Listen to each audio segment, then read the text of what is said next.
할렐루야. 이 시간에는 다니엘서 제7장을 강의하도록 하겠습니다. 이 시간 주제는 내 짐승의 한상과 의미라는 주제를 통해서 7장을 통해 그 의미가 무엇인가를 함께 알아보고 은혜를 나누도록 하겠습니다. 먼저 내 짐승의 한상을 보면은 다니엘서 7장 1절부터 3절의 내용에서 먼저 언급되는데, 바벨론 벨살살 왕 원년에 다니엘이 그의 침상에서 꿈을 꾸며 머릿속으로 환상을 받고 그 꿈을 기록하며 그 일의 대략을 진술하니라.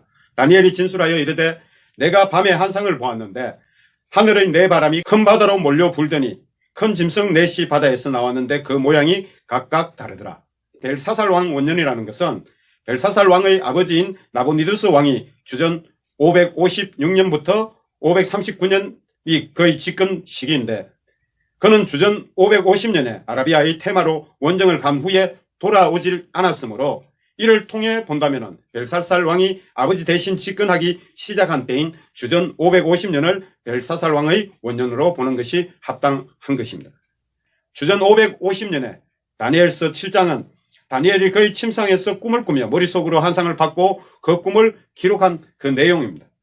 다니엘서는 육신적인 꿈 속에서 별도로 영이 깨어 환상을 보는 것을 이렇게 표현하였는데, 이는 육신이 잠든 상태에서 하나님과 영적 교통되어지는 상태를 표현한 것이라고 볼 수 있습니다.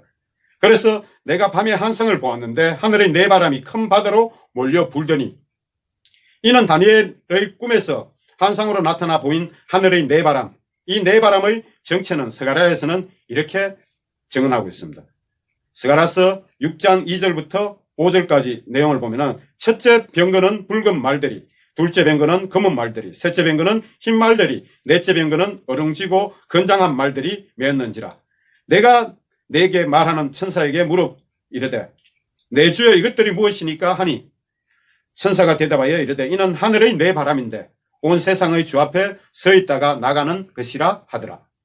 또 요한계시록 6장에서의 이 말들과 7장 1절에서 3절의 의미를 종합해 본다면, 이는 하나님의 사자인 천사들이 하나님의 명령을 받고 나아가는 것임을 알 수가 있습니다. 그러므로 큰 바다는 세상을 바다로 가끔씩 비유하는 표현이기는 하나, 여기서는 지중해를 가리킵니다.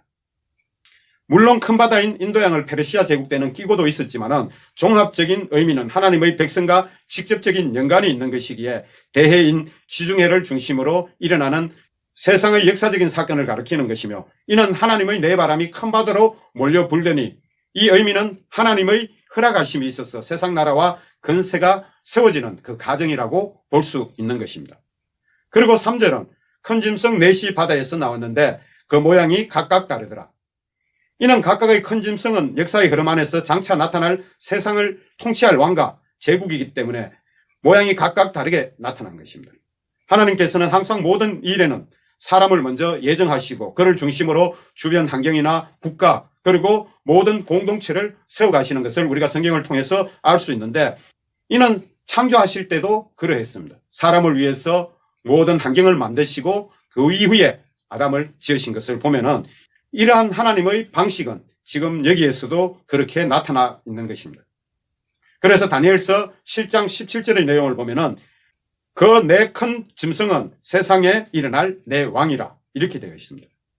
이처럼 하나님께서 내 왕을 예비하시고 또 제국을 세우셔서 세상의 통치를 이끌어 가시는 역사의 주관자 되심과 또 하나님의 백성들과의 관계를 이를 통해서 때로는 심판하시기도 하시고 때로는 보호하시기도 하시고 때로는 이 세상의 고난 가운데에서도 건져내시는 하나님의 역사를 나타내시기도 하는 그 역사를 이뤄가는 그 과정을 나타낸 것을 우리가 알 수 있습니다. 그래서 먼저 첫 번째 짐승을 보면은 사자의 독수리 날개가 달린 것인데, 이는 바벨론 제국과 느부갓네살 왕을 의미하는 것입니다. 그래서 다니엘서 7장 4절에서는 첫째는 사자와 같은데 독수리 날개가 있더니 내가 보는 중에 그 날개가 뽑혔고 또 땅에서 들려서 사람처럼 두 발로 서게 함을 받았으며 또 사람의 마음을 받았더라. 이렇게 나와 있습니다. 독수리 날개가 달린 사자의 모습의 첫 번째 짐승은 니네웨와 바벨론의 유적지에서도 종종 나타나는데, 날개 달린 사람의 형상과 유사한 것으로 이는 다니엘의 해석의 영향이라고 볼 수 있습니다. 이 모습은 바벨론 제국과 초대 황제인 느부갓네살 왕의 위엄을 상징하는 의미이기도 한 것입니다. 그래서 다니엘서 2장 38절 39절을 보면은 신상의 금머리로 하나님이 꿈으로 보여주셨고, 또 예레미야서 4장 7절과 49장 19절의 내용을 보면은 사자로 바벨론이 표현되기도 했습니다. 그리고 에스겔서 17장의 내용을 보면은 독수리로 표현되기도 한 것입니다. 그래서 이 모든 것을 종합해 보면은 이것이 바벨론이라는 것을 우리가 추론할 수 있고, 또 바벨론 왕이라는 것을 의미한다는 것을 알 수가 있습니다. 이것은 다니엘서 2장의 해석대로 역대 세계 제국들 중 바벨론 제국의 느부갓네살 왕의 그 탁월한 위상을 강조한 것이라고도 볼 수 있고, 또 그는 결국 하나님을 믿는 사람으로 변화되었는데, 그러므로 신상 중 금으로 된 신상의 머리라고 추론할 수가 있습니다. 그리고 그 날개가 뽑혔고 또 땅에서 들려서 사람처럼 두 발로 서게 함을 받았으며 또 사람의 마음을 받았더라. 여기서 그 날개가 뽑혔다는 것은 교만함으로 느부갓네살이 정신병에 걸려 건세를 잠시 잃었다가 다시 되찾는 그것을 의미하는 것입니다. 그리고 땅에서 들려서 사람처럼 두 발로 서게 함을 받았으며, 이는 하나님께서 세상을 다스리심을 깨닫고 하나님을 믿는 즉 짐승에서 사람으로 바르게 세움을 받게 된 그 사실을 표현한 것으로 알 수 있습니다. 또 사람의 마음을 받았더라. 곧 사람의 본분인 하나님을 찬양하는 믿음의 사람이 된 것을 알 수 있는데, 이는 짐승으로서 표현됐다가 결국 하나님을 믿고 하나님을 찬송함으로 또 사람의 마음을 받았더라 하는 그 해석으로 우리가 볼 수 있습니다. 두 번째 짐승은 곰의 이사이에 물린 새 갈빗대의 한상으로 보게 되었는데, 이것은 고레스와 페르시아 제국으로 볼 수 있습니다. 다니엘서 7장 5절을 보면은 다른 짐승 곧 둘째는 곰과 같은데 그것이 몸 한쪽을 들었고 그 입의 이사이에는 새 갈빗대가 물렸는데 그것에게 말하는 자들이 있어 이르기를 일어나서 많은 고기를 먹으라 하였더라. 이는 바벨론을 이어 하나님께서 이사야 선지자를 통해서 200년 전에 예정하신 대로 고레스를 통해 바벨론 70년의 포로에서 기한시킬 것을 예언하셨는데, 이 두 번째 짐승은 바로 그 페르시아 제국의 고레스 왕입니다. 그래서 이 두 번째 짐승은 곰과 같이 힘이 세고 거대한 몸집을 가진 대제국을 형성하게 될 페르시아 제국을 상징하고 있는 것입니다. 또 동일한 민족인 메데아 바사는 결국 페르시아 제국으로 하나로 통일이 되게 됩니다.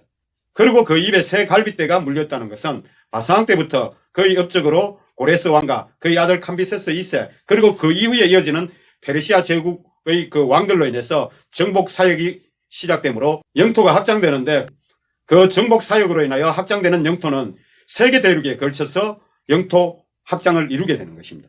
그래서 그것의 의미가 새 갈빗대를 물었다는 그러한 의미라는 것을 우리가 해석해 볼 수 있고, 또 다른 하나는 정복 과정 중에 큰 나라인 리디아와 바벨론, 애굽 세 나라를 정복하게 되는데, 이는 고레스 왕 때 정복하고 또 그 아들 때 애굽을 정복하게 됩니다. 리디아와 바벨론은 주전 546년 때와 539년 때 고레스 왕 때 정복을 하게 되고, 애굽은 그의 아들 캄비세스 2세가 주전 525년 때 정복하게 됩니다.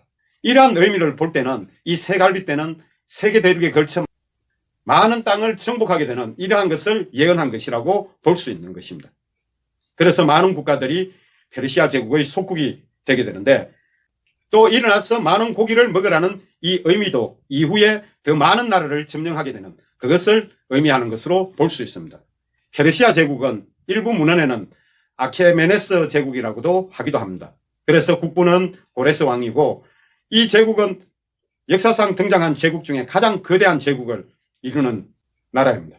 그리고 세 번째 짐승은 표범의 새의 날개 넷과 짐승의 머리 넷이 있는 모습을 보게 된 것입니다. 이는 알렉산더와 헬라 제국을 의미하는데, 다니엘서 7장 6절을 보면은 그 후에 내가 본 적 다른 짐승 곧 표범과 같은 것이 있는데 그 등에는 새의 날개 넷이 있고 그 짐승에는 또 머리 넷이 있으며 건세를 받았더라.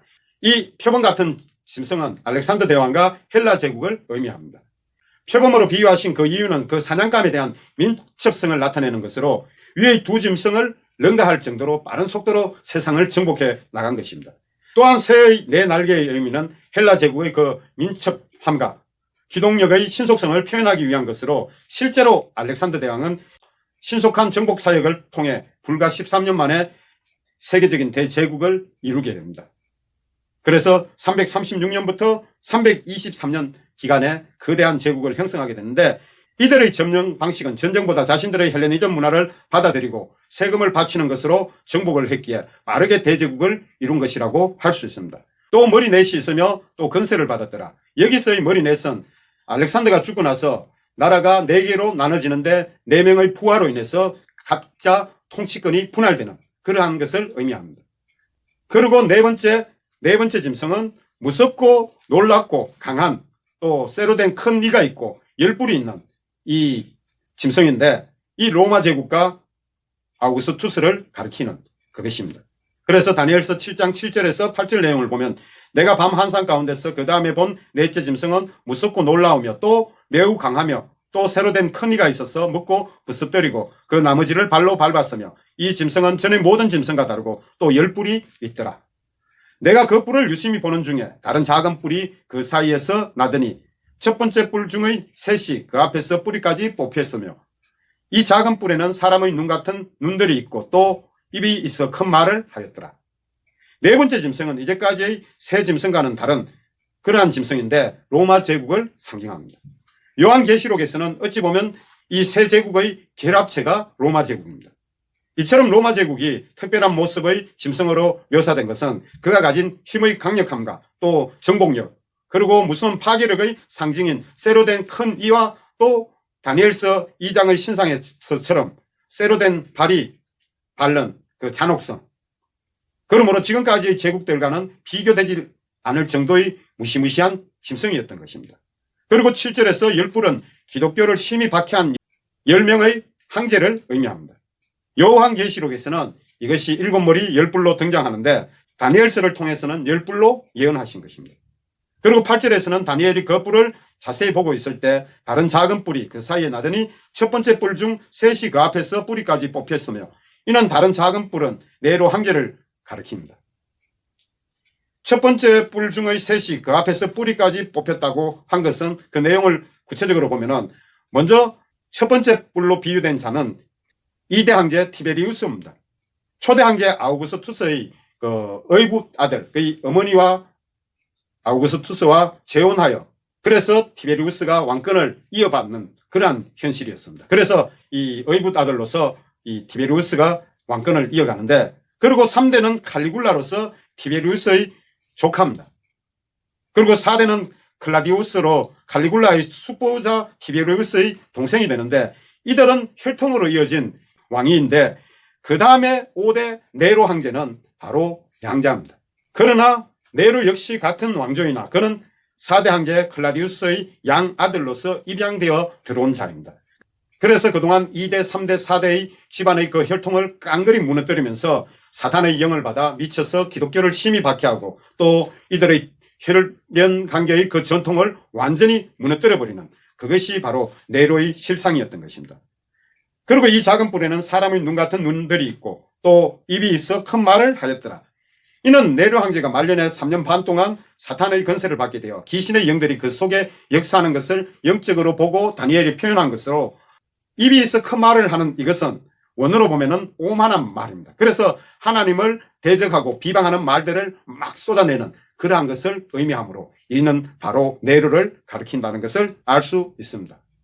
그래서 이 부분을 제가 오랜 기간 동안 깨닫지 못해서 강의 준비를 하는 중에 막혀서 한동안 묵상하다가 도저히 안 돼서 성령님께 기도하고 자고 그 다음날 아침에 이것이 결국 열려져서 네로라는 것을 알게 됐습니다. 그리고 다니엘서 7장 9절부터 12절의 내용을 보면, 내가 보니 왕자가 놓이고 옛적부터 항상 계신 이가 자정하셨는데 그의 옷은 희기가 눈 같고 그의 머리털은 깨끗한 양의 털 같고 그의 보좌는 불꽃이요 그의 바퀴는 타오르는 불이며 불이 강처럼 흘러 그의 앞에서 나오며 그를 섬기는 자는 천천히요 그 앞에 모셔 선 자는 만만이며 심판을 베푸는데 책들이 펴 놓여 있더라. 그때 내가 작은 뿔이 말하는 큰 목소리로 말미암아 주목하여 보는 사이에 짐승이 죽임을 당하고 그의 시체가 상한 바 되어 타오르는 불에 던져졌으며 그 남은 짐승들은 그의 건세를 빼앗겼으나 그 생명은 보존되어 정한 시기가 이르기를 기다리게 되더라.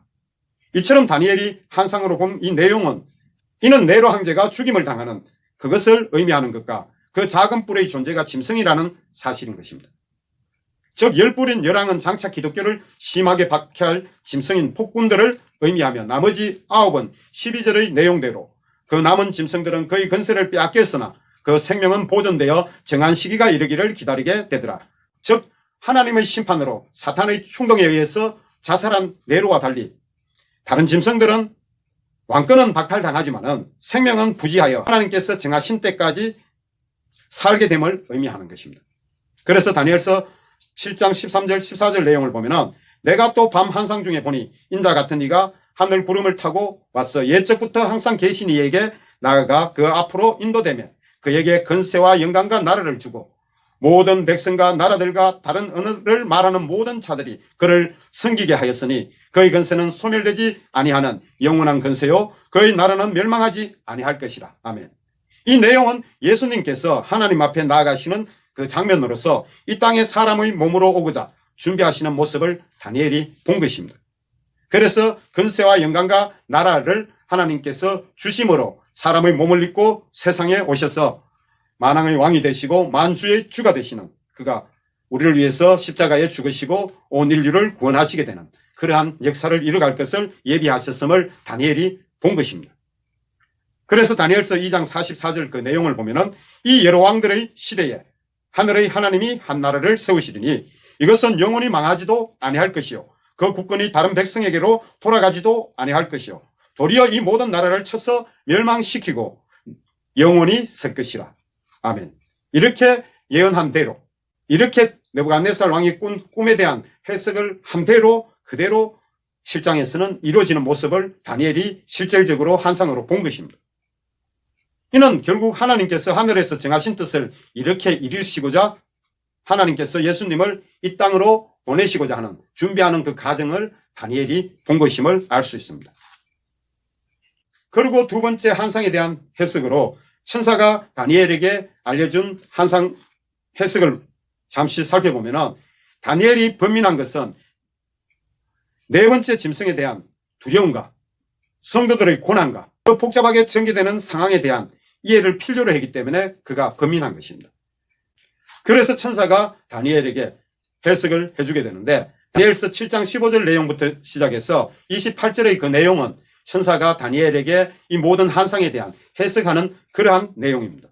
그래서 17절 18절 내용을 보면은 그 네 큰 짐승은 세상에 일어날 내 왕이라 지극히 높으신 이의 성도들이 나라를 얻으리니 그 누림이 영원하고 영원하고 영원하리라. 아멘. 이 여러 왕들의 시대에 하나님께서 예수 그리스도의 나라를 세우셔서 온 인류를 구원하시고자 하신 것입니다. 그래서 이 내용을 전부 해석해서 요약을 하면은 이러합니다. 먼저 큰 네 짐승은 제국을 이끌어갈 각 제국의 초대 왕과 제국을 가리킵니다. 그리고 두 번째로 하나님의 성도들이 나라를 얻을 것인데 이는 영적인 예수 그리스도의 나라를 가리키는 것입니다. 그리고 세 번째로 네 번째 짐승은 특히 두려운 존재로 이는 세이고 발톱은 노스로 파괴력이 강한 짐승인데 성도들을 심히 핍박할 10뿔 곧 열왕들이 있고 그 중에는 한 뿔인 한 왕은 자신보다 먼저 있던 세 뿔을 뽑아내었는데 이는 자신이 속한 왕의 계보를 완전히 무너뜨리는 자로서 사탄의 근세를 받아 눈들인 귀신의 영들이 그 속에 있고 또 말로는 하나님을 비방하고 대적하며 성도들을 핍박하고 또 성도들과 싸워 이기고 다른 왕들보다 악을 많이 행한 악의 영향력이 큰 자입니다.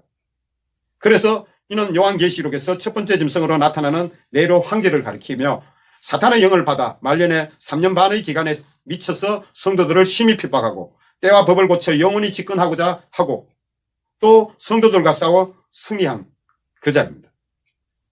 그리고 네 번째로는 그러나 하나님께서 친히 성도들의 원수를 갚으심으로 그는 사탄의 충동으로 인하여 죽임을 당하게 됩니다. 그리고 다섯 번째 그 영적인 세계의 과정을 통해서 보면은 11절에서 본 바와 같이 짐승인 그는 죽임을 당한 후에 그 시체는 상하였고 그의 영혼은 영원히 타오르는 불못에 던져짐을 우리가 알 수 있습니다. 그래서 세 번째로 7장의 결론은 이러합니다.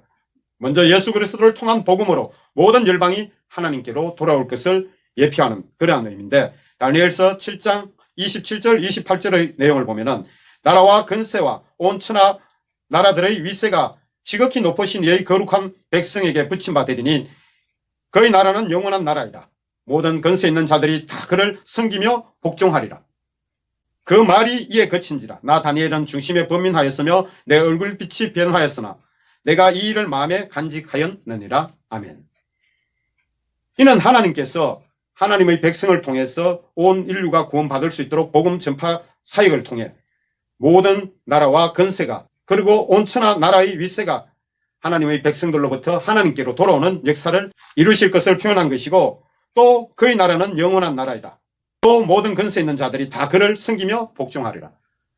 이는 예수 그리스도께서 세상 근세 또한 세우심을 가리키는 그러한 의미입니다. 그러고 나서 이제 28절의 내용은 천사의 말이 이에 그친지라.